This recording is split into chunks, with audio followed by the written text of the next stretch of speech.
안녕하세요, 선생님. 안녕하세요. 네, 선생님 이번에는 전 영부인이었던 김건희 씨에 김건희 씨. 예. 대해서 네. 안 다뤄볼 수는 없는 것 같아요. 아, 그렇죠. 지금 김건희 씨가 어저께 이제 그저께 구속이 됐죠. 밤에 이제 12시경 구속이 돼서 어제 쉬고 오늘 하루 이제 김건희 특검이 출석을 하는데요. 이분이 좋아요. 성격으로 보면 호탕하다고 하는데 너무 욕심이 과했어. 자, 여당에서 자업자득이라 말씀하셨는데 그 말은 맞아요. 자업자득이야. 그냥 계속 그 명품 오로지 명품. 나 솔직히 그 영부인 할 때도 마음에 안 들었던 게, 영부인이 뭐 우리나라 국가의 대표하는 국무원이십니까? 모습도 단정하시고 단아하시고 좀 그랬으면 좋겠는데, 개인 김건희가 아닌데도 불구하고 모습 자체가 마음에 안 들었는데 너무 거짓말을 많이 해. 너무 거짓말을 많이 해서 이번에도 결정타가 뭡니까? 서희건설에서 내가 목걸이 줬다 하고 자수서하고 진품까지 갖다 줬잖아요. 그 판사님은 다른 거 안 물어보셨잖아요. 받았습니까? 그러니까 김건희 씨가 뭐라 그래? 누구한테요? 그러니까 판사가 어이가 없겠죠? 그 받았냐 안 받았냐 안 받았다고 했어요. 그거 하나로 끝냈어요. 그거 하나로 끝내가고 구속이 됐는데 증거인멸이 없다고 왜 없어요? 그러니까 김건희 씨는 자기가 자기 스스로가 욕심이 너무 과하다 보니까 자기 인생을 망쳤다. 진짜 본인이 말한 대로 아무것도 아닌 내가 많은 국민한테 피해줘서 미안하다. 그러면 사실대로 말을 했어야지. 암흑의 천지다. 김건희는 발급빛이 전혀 안 보인다. 자기가 지금 나서갖고 지금 내란 김건희 특검에 이렇게 오늘 자진 출석했지만서도 출석하려서 했지만서도 전혀 자기가 잘못했고 모르겠습니다. 들어가서 구치소에 있으면서 신경의 변화가 생겨서 자수를 하거나 모든 걸 다 시인한다고 하면 좀 감형을 받을까나. 그렇지 않으면요, 괘씸죄라는 게 있어요. 법에서도. 인간이기 때문에 판사님도 사람이잖아요. 특검도 사람이고. 그 자기가 잘못을 뉘우치면은 어느 정도 그래도 이 사람이 영부인으로서 좀 욕심을 냈나 보다, 인정사정이 있는데, 그러지 않고 단호하고. 그때 그랬죠. 특검 할아버지가 더 나는 눈 하나 까딱하지 않는다. 그렇게 도도했던 분이 나올 때 얼마나 희청거리가 나왔습니까? 그쵸? 모든 걸 다 자포자기하고 그냥 그대로 될 대로 되라는 식으로 마지막 특검 받고 나왔을 때 그 모습을 봤을 때 그게 바로 김건희 씨 모습이에요. 김건희가 자기 스스로가 거짓말한 거기에 대한 벌칙을 받는다. 왜 모든 걸 다 이제는 서희건설에서 아주 검사가 물어보지도 않는 말 했잖아요. 부러지도 좋고 귀걸이도 줬다고 다 줬잖아. 우리 같은 사람 2천만 원, 3천 원이면 생활비에 쓰려고 정신이 없고 빚 갚으려고 정신이 없는데 그거 갖다 사치스럽게 다 했잖아요. 그쵸? 좋아요. 영부인이니까 할 수 있어. 할 수 있으면 끝났으면은 솔직해야지. 그래서 김건희 씨는 앞날이 깜깜하다. 제가 언젠가 그 얘기 했을 겁니다. 김건희 씨 구속될 거라고. 네. 네. 그래서 제 하셨죠. 공수가 맞았습니다. 네. 네. 얼마나 갇혀야 길게 될까요? 갈 거예요. 김건희 씨 같은 경우는, 자, 지금부터요. 아까 제가 정치는 생물이라 말씀드렸습니다. 만약에 김건희 씨가 지금부터라도 내가 잘못을 뉘우치고 잘못했습니다. 진짜 물론 고의적인 거짓말이지만서도 본의 아니게 거짓말했습니다라고 해서 그렇게 본인의 진심으로, 가식 말고, 말로만 하는 가식 말고 진짜 마음에 우러나는 진심을 보면 판사님도 사람이라 저 사람이 진심인지 가식인지 금방 아시거든요. 그 사람들은 눈만 봐도 그 사람들 무슨 마음을 갖고 진짜 우리 무속인보다 더 정확하게 보실 수 있는 분들인데, 그렇게 되면은 그나마 좀 형량이 줄어들까. 그러지 않으면은 이 사람이 쌓여있는 게 너무 많아요. 자, 결혼하기 전에 그 죄를 갖고 너무 황당하던데, 결혼하기 전에라도 죄 지은 것은 달겨받아야죠. 많은 국민들은 법 앞에 평등해야 된다는 게 우리나라 국헌에 나와 있잖아요. 근데 본인만 혜택 받으려면 안 되죠. 그래서 본인이 지금이라도 내가 잘못했다 진심으로 뉘우치면 그나마 어려운 세상이 좀 줄어들 것이고, 그러지 않으면 한없이 늘어나겠다. 예, 그렇게 보여요. 그러니까 전략적으로라도 짧게 있으려면 음. 그렇게 해야 된다. 전략적으로요. 근데 죄송하지만요, 우리 판사님들 바보 아니십니다. 바보 아니기 때문에 설령 김건희 씨가 그거를 자기가 전략적으로 형을 감형받게 해서 한다고 한들 아달르고 어달르고 판사님들 금방 아세요. 그리고 진심으로 뉘우치는 사람은요, 마음 자체가 뉘우치기 때문에 몸 자체가 자세가 숙여져요. 그런데 꼿꼿한 사람들은 말로만 하는 거예요. 판사님들 그걸 모르겠습니까? 제스처로 봐도 우리가 그렇잖아요. 지은 죄가 많은 사람 고개를 숙이고 있잖아. 빳빳하게 고개 들고 대표님 내가 잘못해서, 이런 사람 있나요? 잘못했으면 대표님 제가 잘못했습니다. 나이를 떠나서. 그렇죠. 그게 진심이란 말이에요. 근데 그런 모습이 안 보인다. 네.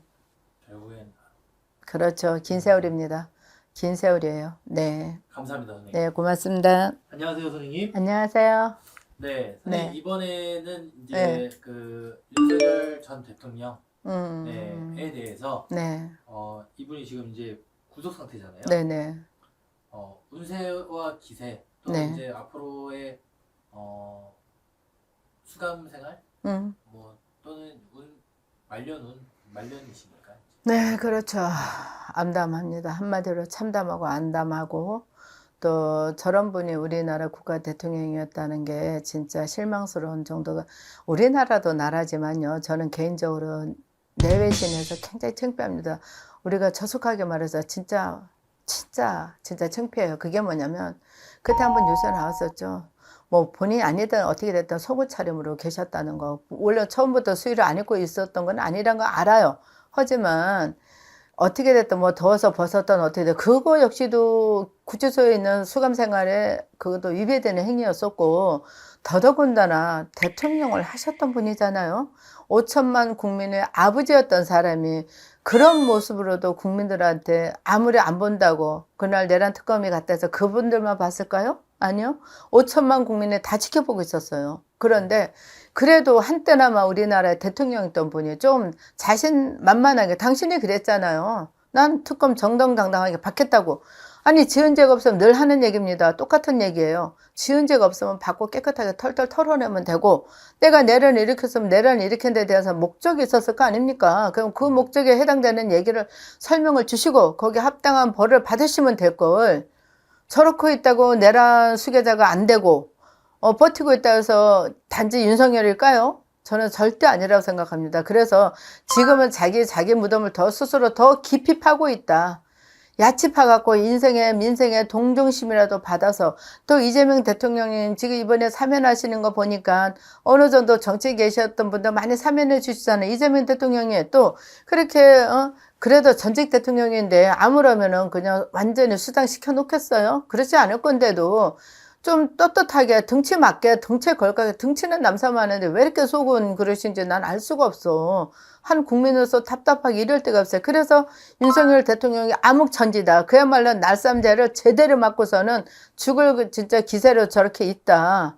뭡니까? 부부가 다 그냥 구속이 돼갖고 이게 진짜 기상천외한 일이에요. 우리나라 지금 막 그냥 물난리가 나는 건 난리가 아니야. 이건 난리도 아니야. 내 외국에서 볼 때 이게 무슨 창피입니까? 대한민국의 전직 대통령이 내가 나란히 구속돼 있다. 얼마나 국민으로서 수모스러운 일이고 또 외국에 계시는 우리 국민들 앞에는 얼마나 창피한 일입니까? 그러니까 앞으로는 진짜 어두움밖에 안 보여. 뭐 희망이라고는 단 0.1도 안 보여요. 저 욕해도 좋아요. 욕해도 좋은데 저는 무당으로서 무속인으로서 거짓말은 못합니다. 진짜 윤석열 대통령 앞날은 깜깜합니다. 그로 인해서 피해 보시는 분들이 한두 분이 아니라는 얘기예요. 그걸 좀 감안해 주시고 내가 총대 메고 다 내가 했다. 얼마나 멋있겠어요. 사람한테 충성하지 않는다면서요. 그러니까 내 자신 윤석열한테 충성하지 말고 국민들한테 충성하는 마음으로 조서도 받으시고 밑에서 나를 따랐던 그분들 다 구제해 주기 위해서라도 다 내가 총대 메고 좀 그렇게 멋있는 윤석열이었으면 좋겠습니다. 그러지 않으면요 깜깜해요. 언제 이분이 나온다는 장담 못 해드려요. 머리 아픕니다. 진짜로 윤석열 대통령 전임 대통령 보면요 자꾸 비교가 돼요. 지금 이재명 대통령이 처음 대통령 돼서 하시는 모습하고 윤석열 대통령이 처음 되셔서 많은 국민들이 기대했습니다. 도의스피승도 하고 얼마나 좋았어요. 그거가 할 때도 그렇게 좋았는데 결국에는 경험 부족이고 정치 부족이다. 지금은 정치력이 풍부하신 이재명 대통령 한번 감옥에서 구치소에서 한번 보세요. 내가 대통령 처음 됐을 때하고 이재명 대통령 처음 됐을 때하고 나와의 틀린 점이 무엇인가를 한번 비교해 보시면 되고요. 우리 윤석열 대통령 지금 구치소에 계시지만 힘들다고는 하지만 그거는 본인이 그 늪에서도 빨리 나올 수 있는 길을 하루 종일 당겨야지 자꾸 늦춰봐야 다 내가 들어갈 구덩이만 파고 있다. 이렇게 생각하시면 됩니다. 감사합니다. 네, 고맙습니다. 안녕하세요, 선생님. 안녕하세요. 네, 선생님 네. 이번에 인물에 대한 신점을 네. 또 여쭤보려고 하는데요. 네네. 최근 논란인 이춘석 의원 있잖아요. 아, 이춘석 씨요? 네, 예. 그 법사위원장 예. 최근에는 또 상황이 급 반전돼서 압수수색 또는 뭐 출국 금지 뭐 이런 이제 상황까지 갔다고 되어 하더라고요. 있죠. 지금은 무소속 의원이죠. 지금 그렇죠. 네. 예, 무소속에 민주당 탈당했고 6시간 만에 그 정청래 대표가 지시하고 나서 또 이재명 대통령이 정확하게 하라고 지시하고 나서 6시간 만에 탈당과 더불어 법사위까지 다 그만두셨는데 법사위원장까지 그분은요 지금 뭐가 문제냐면 차명거래가 문제가 되고 있어요. 보좌관 그때 한번 걸렸을 때도 그 보좌관이었었고 지금은 또 이게 사건이 커져갖고 보좌관까지도 지금 조사를 받게 되어 있는 형국이 돼버렸어요. 만약에 진짜로 이춘석 의원이 돈을 벌고 싶으면 본인의 이름을 했어야지. 왜 죄 없는 보좌관에 가까운 을에 있는 사람에서 을이 진짜 잘리기 직전에 그렇잖아요. 갑이 내놔 그럼 내놔야지. 안 내놓고 그 자리에 어떻게 견디겠어요. 그렇죠? 그러면 결국에는 우리가 갑질 행사를 했다라고밖에 볼 수가 없는 거예요. 보좌관이 무슨 돈 벌러 왔다 무슨 죄입니까? 이재명 대통령이 이번에 말씀하셨잖아요. 공사장에서 사람들이 죽어나가니까 뭐라고 말씀하셨습니까? 돈 벌러 왔는데 이 현장에 지옥이 돼서는 안 되지 않느냐. 마찬가지죠. 보좌관도 이춘석 의원한테 돈 벌러 왔지 거기다가 차명거래 허락해주고 허가해주려고 온 건 아니잖아요. 어떻게 됐든 간에 약육강식이다. 강한 자가 약한 자를 어떻게 했다는 결론밖에 안 돼. 그 사람은요. 지금 현재 출국 금지까지 되어져 있습니다. 압수수색도 문제거니와 출국 금지까지 되어 있다는 걸 분명한 죄가 있으니까 출국 금지까지 도피를 막은 거거든요.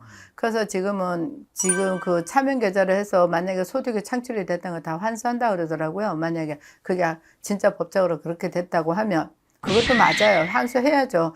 개미군단들은 열심히 일해가고 돈 버는데 자기가 지휘권력 남용해갖고 그 돈 번다는 거 AI 기계 그걸 딱 해갖고 돈 벌었잖아요. 그거는 뭐예요? 벌써 정보를 바꿔서 낸 거. 그 자리가 또 그 사람이 법사위원장 오기 전에 그 자리에 있었잖아요. 그러면 이재명 대통령실에서 대통령 되기 전에 그럼 자기가 모든 정보를 터득하고 네이버부터 시작해서 다 가져간 거 아닙니까? 그건 잘못된 거죠. 출국 금지가 아니라 법의 심판을 받아야 될 사람이다. 저는 그렇게 생각하고 나는 뭐 아니다 뭐 그건 모르고 뭐 내가 휴대폰을 잘못 가져갔다 그런 바보 같은 소리를 믿을 사람 대한민국 국민 아무도 없습니다. 국민들 바보 천치가 아니거든요. 네. 그러면은 이제 운세로 볼 때는 국회의원직이 네, 네, 불체포 특권이나 네. 또는 이제 뭐 영장 심사에서 조금 뭐 유리하다 뭐 이런 얘기가 있는데 그런 상황까지 로 이어질까요? 자, 아니요. 자, 그게 만약에요. 이런 예가 있습니다. 지금 대표님 지금 여쭤보신 취지를 알겠는데 지금 그게 단지 요소가 하나 있어요. 그게 뭐냐? 민주당이 190석을 다수의 그 수를 갖고 계시잖아요. 그렇죠? 불체포 특권은 만약 국회에서 체포권이 이제 들어오면은 국회의원들이 반대를 해줘야 되는데 수가 워낙에 많은데 요번에 변수는 뭡니까? 정청래 국회의원에서 지금 또 의원직까지 제명하자는 소리가 나오고 있어요. 당원 제명이 아니라 진짜로 잘못했다면 뭐 야당에서 국힘에서도 그렇게 얘기하잖아요. 국회의원까지 자격을 제명해야 된다. 그거는 뭐 국힘이 하는 게 아니라 국민들도 그거 많이 원하고 있을 겁니다. 왜냐면 불법적으로 돈을 벌잖아요. 남은 땀 흘려갖고 진짜 일하다가 노동하다가 쓰러져서 사망하시는 분들 이런 어처구니없는 일도 일어나는 형국인데 앉아갖고 정보 받아갖고 돈 버는 거 얼마나 진짜 야비합니까? 그쵸? 그러다 보니까 불체포 특권 이런 거 다 간용하지 마시고 저는 제대로 받아야 된다. 이번에 정청래 대표가 그 말을 했어요. 만약에 이제 국힘에서 불체포 특권, 그 특권으로다 들어와서 체포안 들어오면 다 가결시켜준다 그랬어요. 똑같아요. 이춘석 의원도 지금 무소속이긴 하지만서도 아직은 몸은 민주당이 있잖아요. 그렇죠? 근데 국힘에서 들어온 의원들은 뭐 예를 들어 권상동 의원 같은 거 다 체포권 안 들어오면 가결시켜준다. 이춘석 의원도 그렇게 해주길 바래요. 똑같이. 제가 개인적으로 이춘석 의원한테 감정이 있는 것이 아니라 법이 지탕함을 받아야 된다. 그래 법이 무서운 걸도 알고 불로소득을 창출한 거는 다시 토해내야 된다는 법의 위치도 보여줄 겸 해갖고 합당하게 그 사람도 법의 접촉을 받아야 된다는 게 맞다고 생각하고 그렇게 될 거라고 생각합니다. 네. 이춘석은 그러면 국회의원직을 이제 뭐 내려놓거나 내려놓게 되는 상황이 아니요. 그거는 예, 왜냐면 이춘석 의원도 원하지 않고 또 아마 정청래 의원 제명할 것 같아서 벌써 했겠죠. 당원 제명이 아니라 의원 제명을 했었겠죠. 하지만 야당에서 밀어붙이는 거는 의원 제명인데 수가 부족해서 국힘으로서는 할 수가 있는 게 없어요. 아무것도 없어요. 뭐 악법이고 뭐 법이고 간에 뭐든지 물리적으로 막을 수 있는 능력이 저하되어 있는 상태이기 때문에 지금 뭐 그냥 싸우느라고 정신들 없잖아요. 힘 있는 야당을 갖추려는 게 아니라 서로가 총질하고 서로가 싸우고 있다 보니까 내가 봤을 때는 이춘석 의원 제명은 힘들 것 같고요. 요것도 다소 좀 시간이 지나가면 이 또한 지나가리라 될 것 같아요. 단지 법은 피하지 못할 거예요. 왜냐하면 고발한 사람들도 많고 또 개미군단에서도 고발했고 시민단체에서도 하고 있었기 때문에 이춘석 의원은 법을 피해가지는 못하겠지만서도 글쎄요. 모르죠. 또 법의 심판을 받아서 의원직이 상실될 수 있는 벌금형만 받아도 자동 상실이 되니까 아마 그런 거를 바라보고 있는 사람도 있어 보입니다.